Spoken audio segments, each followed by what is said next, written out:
የአልቤርጎ ስህተት። እሷ ካገኘሁት ወንድ ሁሉ ቸኩዬ አንሶላ መጋፈፍ አይነት ሴት አይደለሁም። ፍቅር ላላስያዘኝ ወንድ ጭኖቼ አይከፈቱም። ችግሩ ግን ፍቅር እንደ ጉንፋን ይመላለስብኛል። ለዚህ ነው ከዚህ ሰውዬ ጋር ካሳንቺስ መሃል የሚገኝ ቆሻሻና ርካሽ የአልቤርጎ አልጋ ላይ በቀትር ተጋድሜ የተገኘሁት። ሰውየውን ከተዋወቅኩት 2 ወር አይሞላም፣ ግን የሚያዛልቅ አይነት ሰው ሆኖ ተሰማኝ። ብዙ ባይኖረውም ላለው ነገር የማይሰስት ሰው ሆኖ አገኘሁት። በዚያ ላይ ብዙ ነገራችን ይመሳሰላል። ለምሳሌ ሁለታችንም እንጀራ እንወዳለን፣ ቴዲ አፍሮን እናደንቃለን፣ ስለ ኢትዮጵያ ፖለቲካ ማውራት እንጠላለን፣ እባብ ደግሞ በኃይለኛው እንፈራለን። ሲያገጣጥም እንዲህ ነው። አልቤርጎ ግድግዳና ኮርኒሱ የሻገተና አንሶላው ደግሞ ጨዋ ሴት ልትናገረው በማትደፍረው ምክንያት ለዓመታት ላይ በተጠራቀመ ጉድፎች ያደፈ ነው። የራሱ መታጠቢያና ሽንት ቤት የለውም።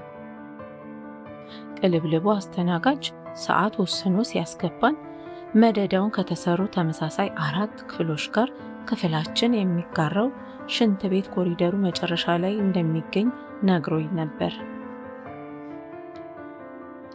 በክፍል ውስጥ ለ2 ደልደል ያሉ ሰዎች የማይበቃ ሻጋታ ግድግዳውን ተደግፎ የተዘረጋ ከእንጨት የተሰራ አሮጌ አልጋ አለ። እንኳን ጠንከር ያለ ተደጋጋሚ ንቅናቄ ደርሶበት በቀስታ ቢቀመጡበትም አለመጠን ያቃስታል። በስተግራ ትንሽ ኮመዲኖ አለች።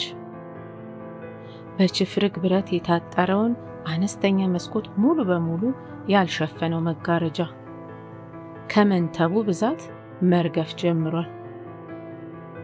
የመጋረጃው ቀለም ጥቁር ይሁን ከመቆሸሽ ብዛት የተፈጠረ አላውቅም።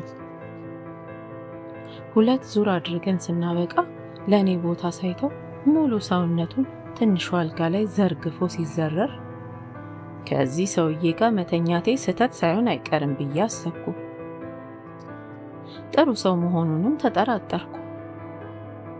ከትልቅ ቦርሳዬ ውስጥ ፈልፍዬ ያወጣሁትን ሶፍትና ሻይ ቡና ስንል የገዛነውን የፕላስቲክ ኮዳ ውሃ ተጠቅሜ የሴትነቴን ጉድጓዴን ስጠርግ ብዙ ያልጣመኝን ግንኙነት እንዲሁም ገላዬ ላይ የተወውን ላብና የጸጸት ስሜት አብሬ ያጸዳው መሰለኝ። ከአልቤርጎ ስንወጣ 12 ሰዓት ሊሆን ትንሽ ነበር የቀረው።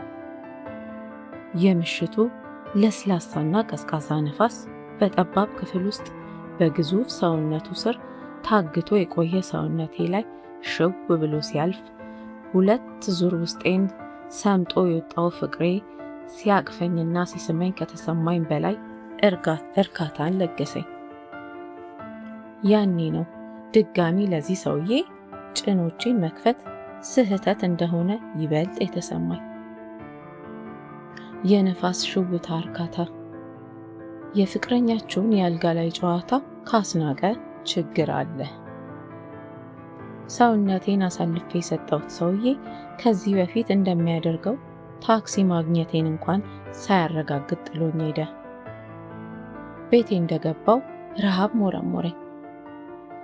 ትንሿ ፍሪጄን ከፍቼ የሚበላ ስፈልግ ራት ሊጋብዘኝ ይገባ ነበር ብዬ አሰብኩትና ከዚህ ሰውዬ ጋር መጋደሜ በጣም ስህተት መሆኑ ተሰማኝ። ሽሮዬን አሙቄና ሶፋዬ ላይ ተቀምጬ እየተስገበገብኩ ስጎርስ ስልኬ ፊት ለፊት ያለችው ጠረጴዛዬ ላይ በዝምታ ተቀምጣ ነበር። አንስቼ ያየኋት። እስከዚህ ሰዓት ድረስ ደህና መግባቴን ለማረጋገጥ መደወል ነበረበት። እሱቴ ከምሽቱ 3 ሰዓት ሆነ። እስካሁን አልደወለም። ከዚህ ሰውዬ ጋር እየተጓተትኩ አልቤርጎ መግባቴና መዋሰቤ እጅግ በጣም ስህተት እንደሆነ ለ3ኛ ጊዜ አሰብኩና በውስጤ ጥሩ ሰውማ አይደለም አልኩ። እሱ ገና ከመተዋወቃችን ነገሩን ሁሉ አጣድፋና አዋክባ ልታገባኝ እንደምትፈልግ ያስታውቅባት ነበር። እንደ ሰለቹኝ ብዙ ሴቶች ነበረች። የሳቀላት ሁሉ ጨርቁን እስኪጥል የሚያፈቅራት፣ አንድ ሁለት ስሜት የተጋራት ሁሉ የሚያገባት የሚመስላት ጅላንፎ ውዥንብር የሆነች ሴትዮ።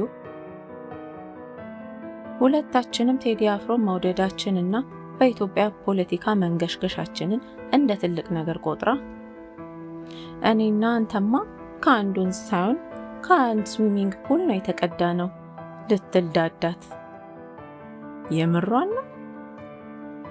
ቴዲ አፍሮን በጋራ መውደድ የጋራ ዕጣ ፈንታ እንደሚኖረን ጠቋሚ የሚመስላት የምሯን ነው። ብዙ የኢትዮጵያ ሕዝብ ቴዲ አፍሮን ይወዳል። የፖለቲካችን ነገር ናላውን አዙሮት አታውሩልኝ ያለውም የትየለሌ ነው። ለነገሩ እሷ ፖለቲካውን ጠልታ ሳይሆን ምንም አይነት የፖለቲካ አቋም ለመያዝ ዕውቀት ስለሚያጥራት ነው።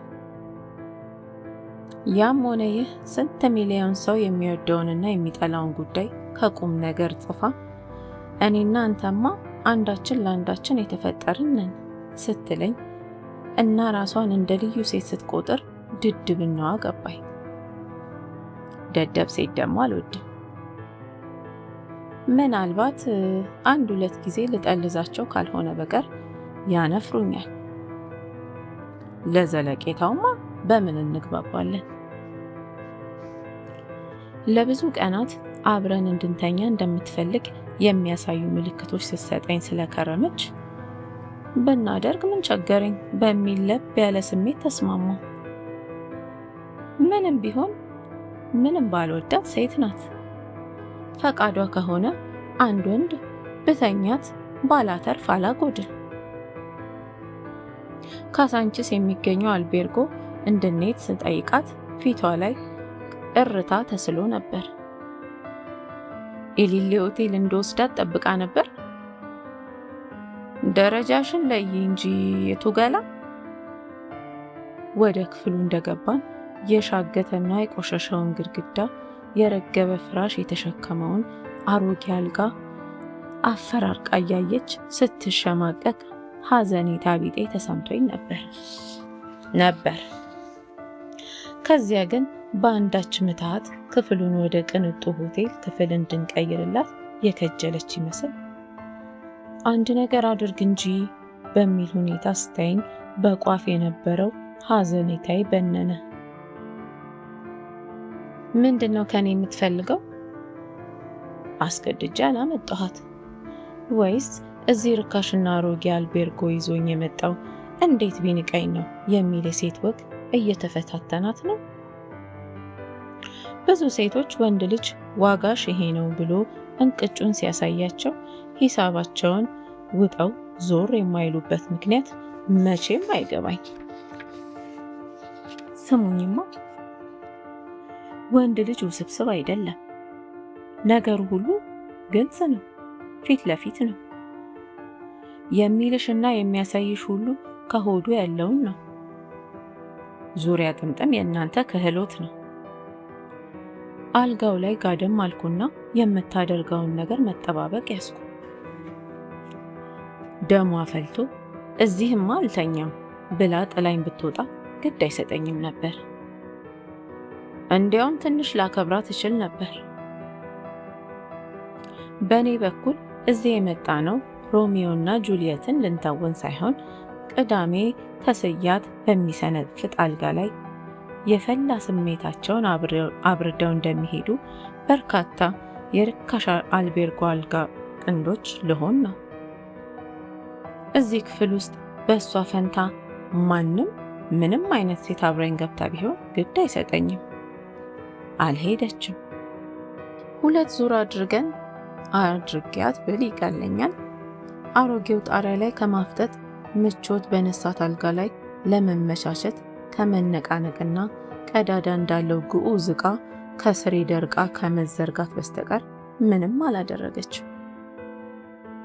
እኔ በስሜት ጠርዝ ላይ ሆኜ ከፍ ዝቅ ስል እሷ ከስሬ ተዘርግታ የትዳር ዕቅዷን ትነድፍ ነበር።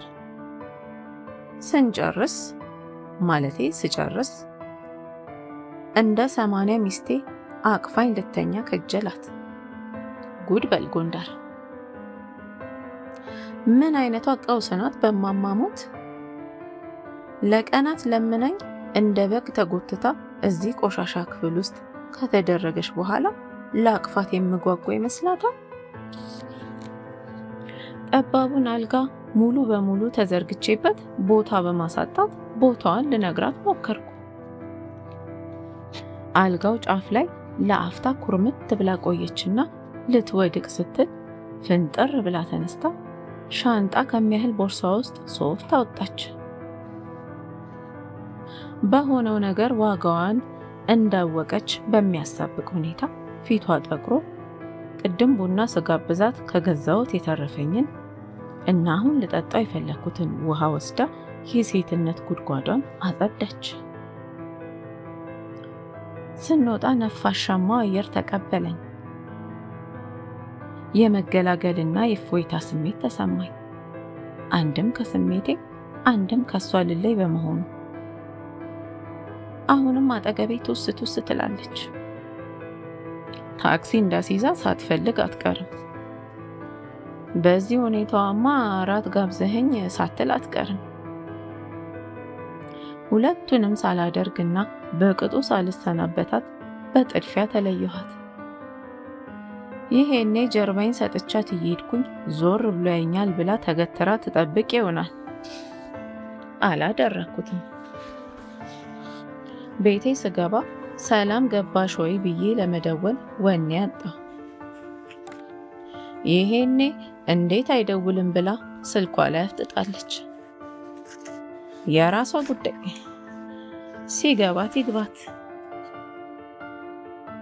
ጨከን ብላ ያንን ታቡላ ራሳ አንጎሏን ካሰራችው በዛሬው ዕለት የተፈጠሩ ነገሮችንና አለመደወሌን ደምራ ነገሩ የሚገባት ይመስለኛል።